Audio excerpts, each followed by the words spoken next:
Olá, estamos novamente com você no programa América Latina Viva. América Latina Viva é um programa da Casa Latino-Americana em parceria com a TV da Universidade Federal do Paraná.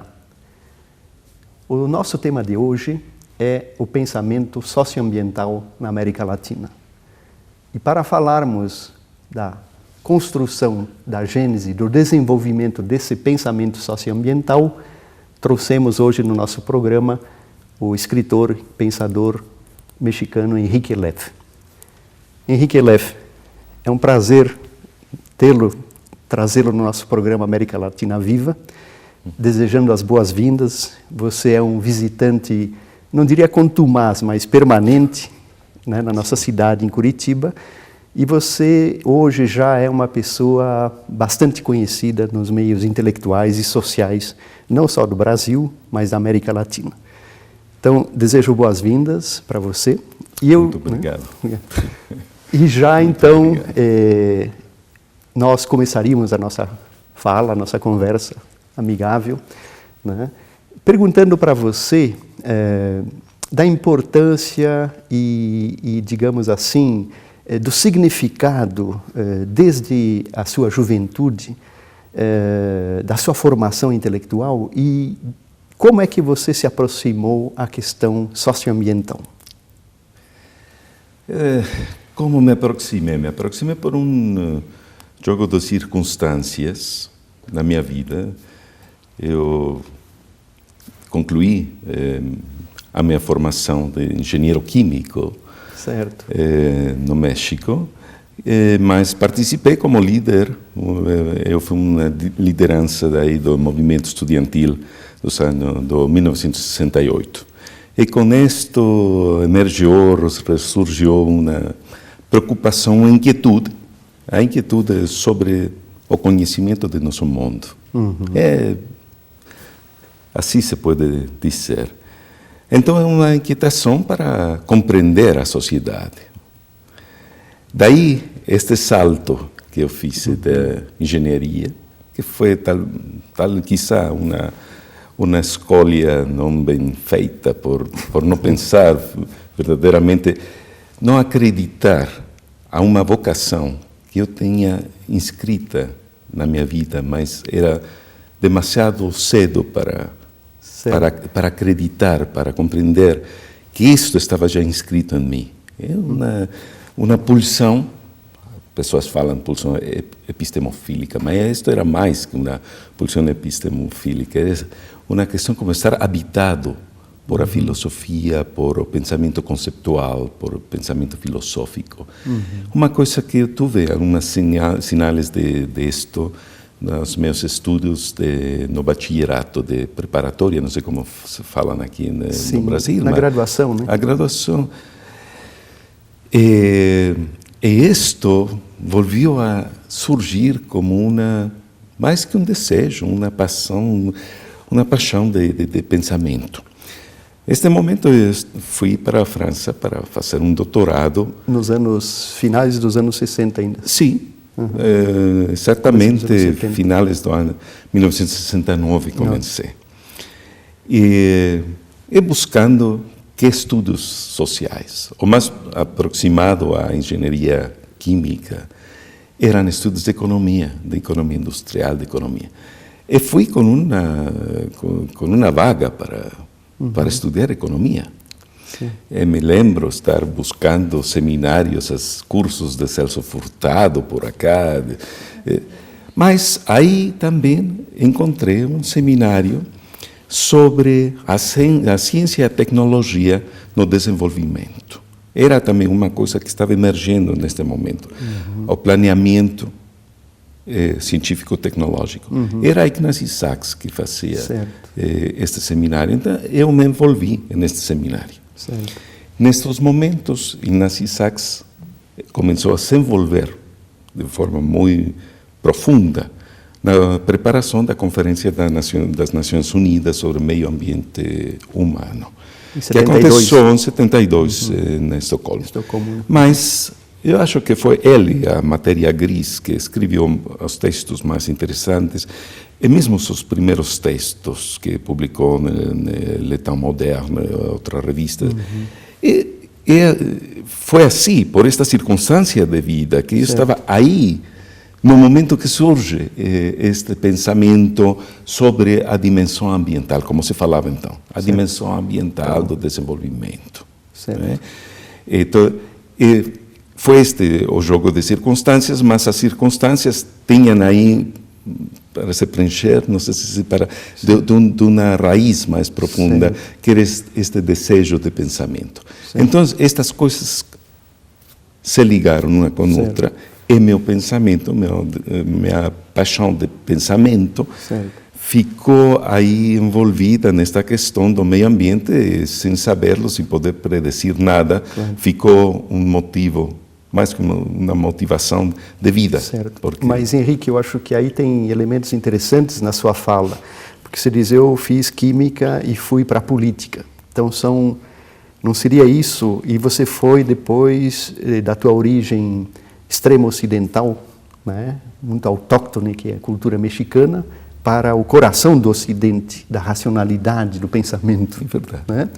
Então, no fundo, eu pergunto para você, em que medida esse confronto dessa tensão de dimensões de raiz, mas também de racionalidades do conceito ocidental, né, desde os gregos, que os franceses são muito né, cultivadores disso, né?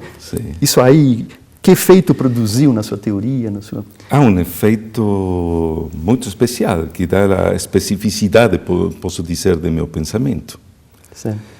Porque é verdade, não poderia se quedar nestas elucubrações que são muito interessantes do pensamento filosófico francês, mesmo ir aí para o pensamento da pós-modernidade, tanta coisa aí. Ou mesmo ficar aí fechado no pensamento simplesmente sistêmico que estava tanto em voga toda esta época, todos estes anos, não? Que tinha, por exemplo, raízes também de um pensamento francês, no pensamento sistêmico, Edgar Morin. Mas acho que aí as circunstâncias foram ainda mais fortes. O fato de voltar no México, de estar na América Latina, de me envolver quando eu voltei no México, também um jogo de circunstâncias. Eu me estabeleci para trabalhar na Universidade Nacional Autônoma do México, no Instituto de Biologia. E lá estavam os ecólogos, os primeiros grandes ecólogos mexicanos. E o fato de estar aí interagindo com eles foi também um momento de sinergias, de estimulações intelectuais muito importantes. O meu primeiro artigo sobre que se intitulava Hacia um projeto de ecodesenvolvimento, ainda pegando esta ideia de ecodesenvolvimento que eu trazia de Ignasi Sachs. Mas aí já peguei, acho que um salto que foi determinante no meu pensamento. Foi o momento de poder pensar, quando eu trabalhei com as ideias dos ecólogos, do primeiro Congresso de Ecologia em 1974. E eu fiquei surpreendido quando veia que os ecólogos falavam de produtividade ecológica, produtividade primária, não era a produtividade do capital e do trabalho, era a produtividade ecológica. É assim que surge esta ideia de pensar uma economia alternativa. Estaria posto aí já nesse momento um diálogo entre as ciências, pelo menos? Diálogo entre as ciências, com certeza. Com certeza, já nesse momento. Com certeza, porque você se lembra bem esta ideia que eu retomei agora com este último livro, de Ecologia, Capital e Cultura, era para retrazer ainda, insistir nessa ideia. Esta ideia de pensar a produção a partir da produtividade ecológica, mais somada à produtividade cultural. Também para minhas falas, relacionamentos, debates com antropólogos sobre estas questões. É poner no centro da produção esta ideia. É o encontro da ecologia, da natureza, podemos dizer, mas não a natureza para contemplar, a natureza para proteger. A natureza como um processo ativo de produtividade. E, finalmente, se vemos hoje o que está o debate, não mais a produção, mas a vida. Mas a vida é produtiva também, produtiva em termos de dotar para a vida dos produtos, das criações da vida, para manter a vida ecológica, a vida humana. Certo. Então foi aí, estas circunstâncias. E por isso, acho, o pensamento ambiental latino-americano, nós estamos muito orgulhosos de dizer que temos um pensamento ambiental latino-americano. Mas este pensamento ambiental latino-americano se nutre das condições geofísicas, ecológicas, da produtividade da natureza de nosso continente. Veja, simplesmente, a Amazônia, mas também toda a riqueza mesoamericana, a riqueza dos países andinos, uma enorme riqueza que é o encontro entre a cultura e a natureza. E poner isto no centro de uma ideia de produtividade ecotecnológica cultural. Certo. E nesse sentido, Henrique, eu acho que você, ao resgatar essa dimensão da cultura, que ela é uma produção de sentidos, uma produção simbólica sobre a vida, a natureza, no sentido amplo, quero crer que você também desenterra essa noção já esquecida numa certa antropologia, que queria trazê-la para a realidade, mas não sabia talvez fazer a articulação com o mundo material, que no fundo, né, isso que no nosso sistema hegemônico é o que se sobrepõe. Como é que você vê essa questão da cultura reassumindo um espaço de equilíbrio fundamental? É que a antropologia também tem essa herência do progresso das ciências. Né? Então, a antropologia era a forma de mirar como objeto, as culturas, com todas as diferentes miradas que se podia ter sobre a cultura.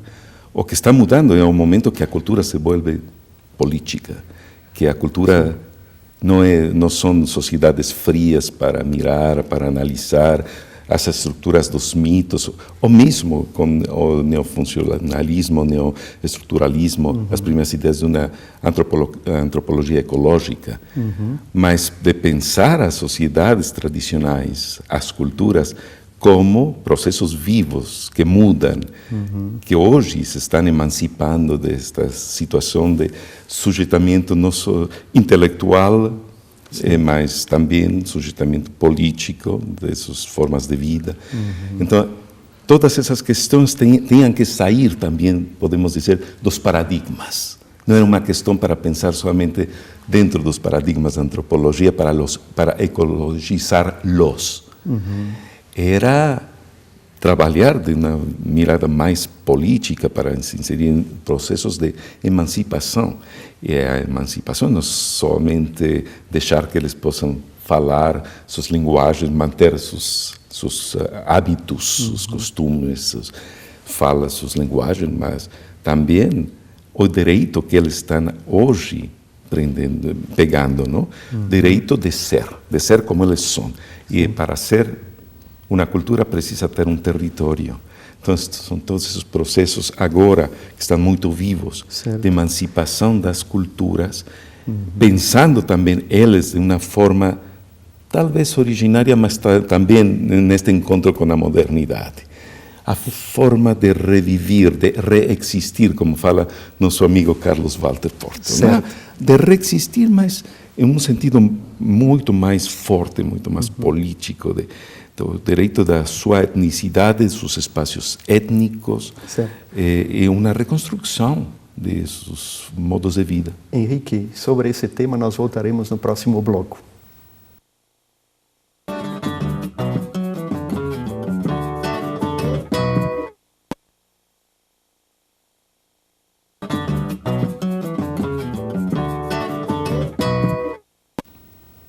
Estamos de volta com o programa América Latina Viva.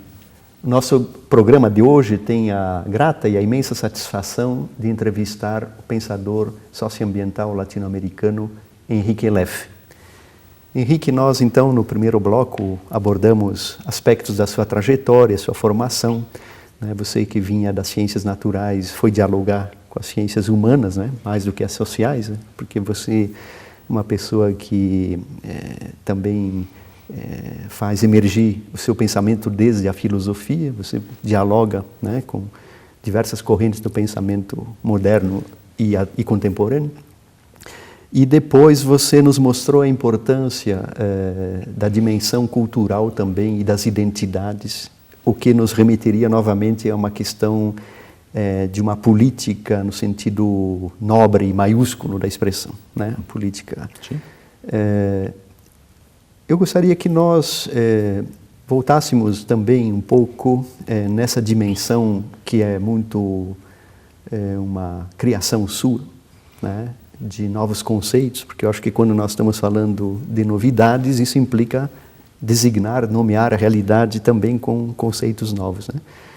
E hoje o mundo todo, vamos dizer assim, né, se apropriou daquilo que você acabou formulando, que é o famoso diálogo de saberes e a famosa racionalidade ambiental, né? Tem inspirado diversas pesquisas, diversas teses, né, livros, né, e percorre, eu diria, o mundo. Essa é a grande novidade e a grandeza do pensamento que, né, pertence, né, à humanidade. Né? Exatamente. Não se pode não apropriar dos conceitos. Exatamente. Eu gostaria, então, que você, neste bloco, também nos se remetesse à sua experiência, porque, afinal, você, pelas suas andanças, né, pelas suas andanças não só pela Europa, mas principalmente na América Latina, né, você foi construindo o seu pensamento, né, para e passo a sua intervenção social e política, né? Em que medida isso enriqueceu, né, a sua concepção teórica, intelectual? Em que medida hoje já é mais, eu diria assim, não fácil nem tranquilo, mas é uma coisa já mais evidente, né? Diferente daquele período em que você estava lá no início, na sua formação nos anos 70, né? Falar da questão ambiental ou socioambiental. Gostaria que você comentasse um pouco esses aspectos aí. Refletir de como vai evoluindo, não, o pensamento. É muito complexo, porque não somente por fato de estar viajando muito na América Latina, participar de muitos encontros.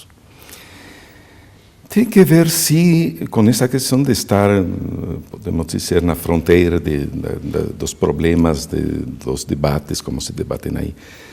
Mas não foi isto que me remeteu, por exemplo, para pensar, para dialogar com autores como os meus primeiros diálogos, com Marx, com Weber, com Foucault, mesmo com Heidegger, ou com Derrida, ou com Nietzsche, ou Levinas. Estes diálogos não surgem de participar nos congressos ambientais. Surgem desta primeira inquietação que eu falei primeiro, que lançam a uno a estar sempre contrastando ideias, esta tensão do pensamento que se contrasta com outro pensamento. Mesmo pensadores que não podemos dizer que são pensadores ambientais. Claro. Não são. Mas né, seu pensamento dá muito para pensar e que uno pode não só se apropriar, mas debater para construir desde certos conceitos que se foram formulando.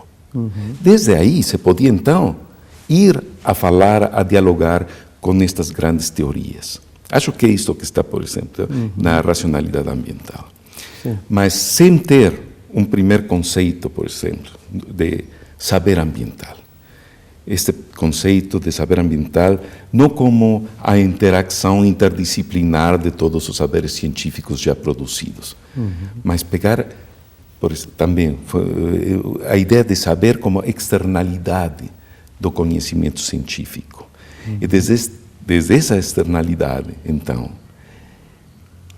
conformar, dar coerência a um saber que não é o saber científico propriamente, é um saber desde um pensamento já filosófico que permite criticar, desconstruir, articular e mirar mesmo a ambientalização das disciplinas científicas.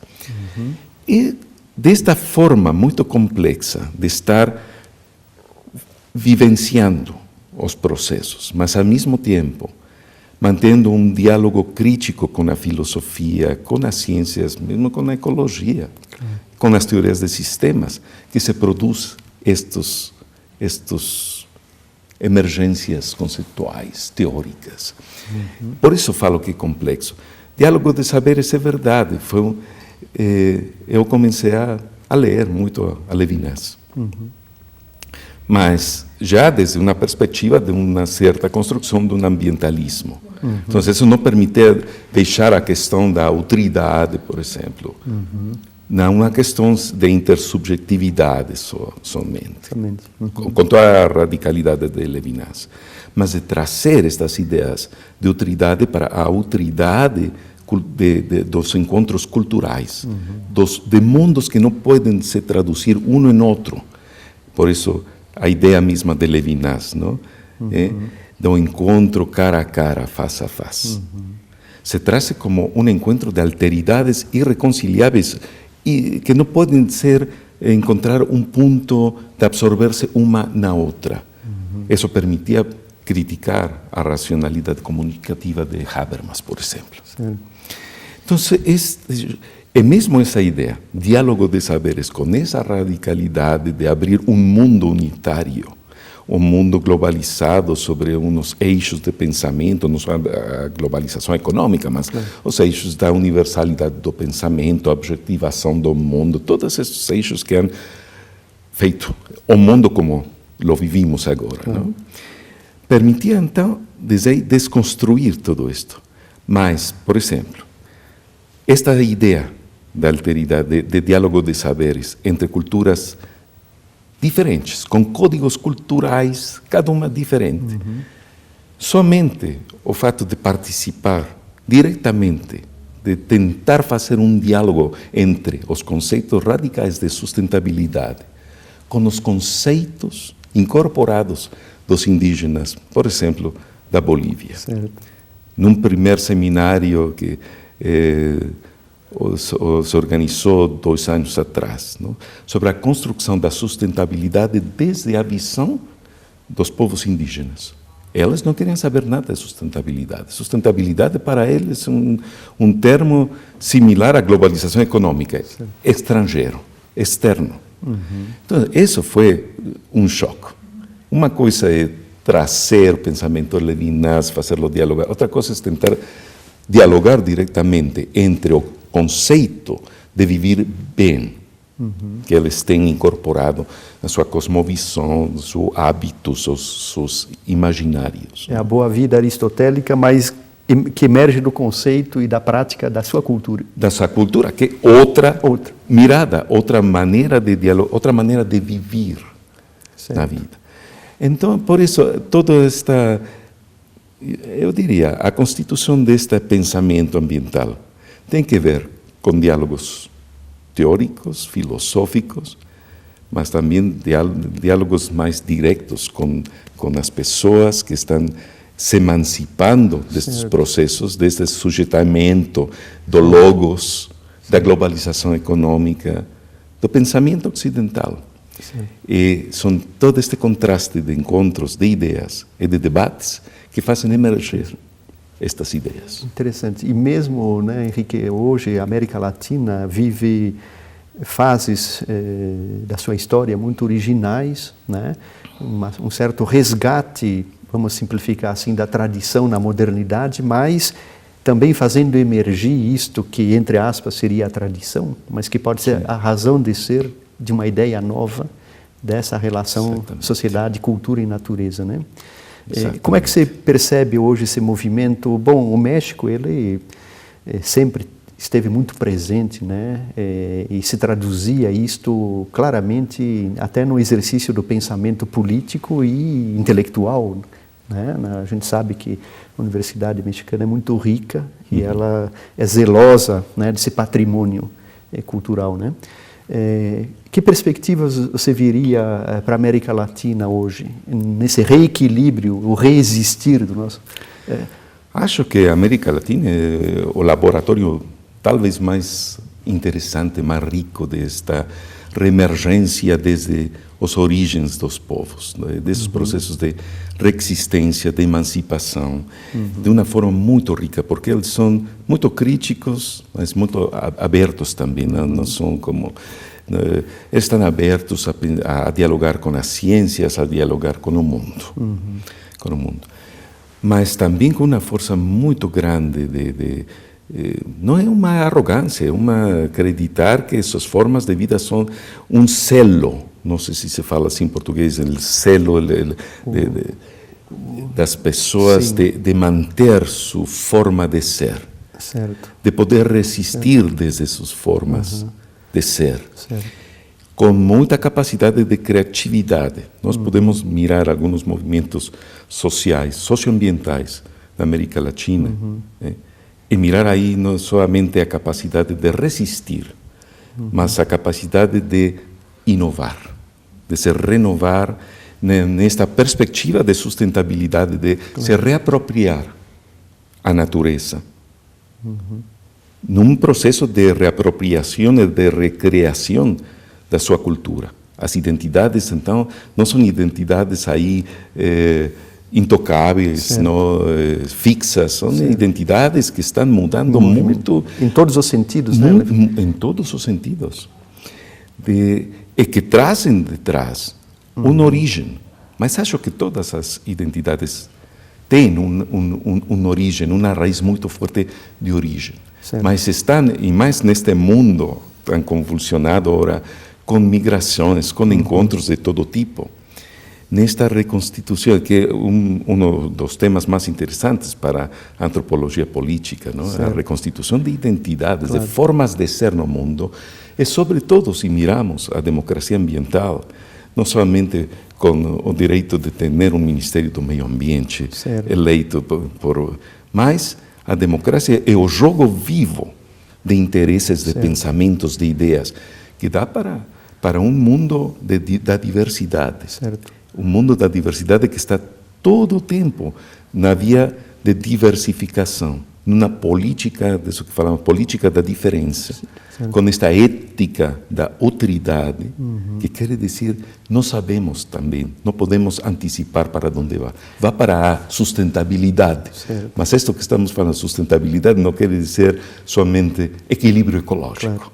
Quer dizer muita coisa mais. Inclusive, né, esta sua reedição do seu livro Ecologia, Capital e Cultura, na sua parte mais final e atualizada, nos apresenta questões de desafios teórico-práticos, né, ligado àquilo que se fala da democracia ambiental, eu diria de uma cidadania ambiental também, né, e de uma justiça ambiental, que perpassa os diversos caminhos. Eu acho que você apontou direito, né, corretamente, que a gente tem uma tendência, pela forma de como nós classificamos o mundo, de subordinar essa democracia ao formal, né? Ao representacional, quando de fato a mensagem do pensamento socioambiental é mais integradora, né? Nós teríamos muito mais o que falar, Henrique, inclusive, por exemplo, na parte que esta novidade da emergência do pensamento e de uma ação socioambiental, acho que as duas andam juntas, embora os tempos sejam diferentes, colocam questões para nós, inclusive da universidade, para os atores sociais, né? Nós estamos pensando, né, nessa questão da rede, né, de diálogo entre atores diferentes, né, da ciência, da governabilidade e dos agentes não governamentais, dos movimentos, né, que dialogam um pouco, né? Eles têm, eu acho que, aquela pulsão corporativa, né, que é muito forte, que é uma razão de agir também no mundo tão segmentado, tão especializado, né? Nós teríamos que muito a conversar sobre isso, né? Acho que é um tema desafiador, você não acha?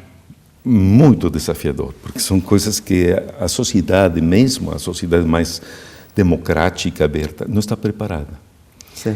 Não está preparada para esta forma de escutar, de ouvir, de compreender, de tentar compreender essa autoridade.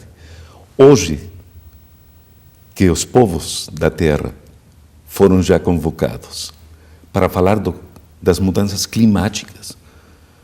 Quando, uns poucos meses atrás, estávamos apenas puxando aí para que os tomadores de decisões ouvieram os critérios científicos, não? Exato. Para poder fazer políticas baseadas na ciência do clima. E agora emergem os povos para dizer, nós não estamos esperando que a ciência vá venir a controlar a mudança climática. Nós queremos controlar a mudança climática a partir de nossas formas de vida, do viver bem. É uma radicalidade enorme. Quer dizer muitas coisas, quer dizer os limites da ciência mesmo para pensar.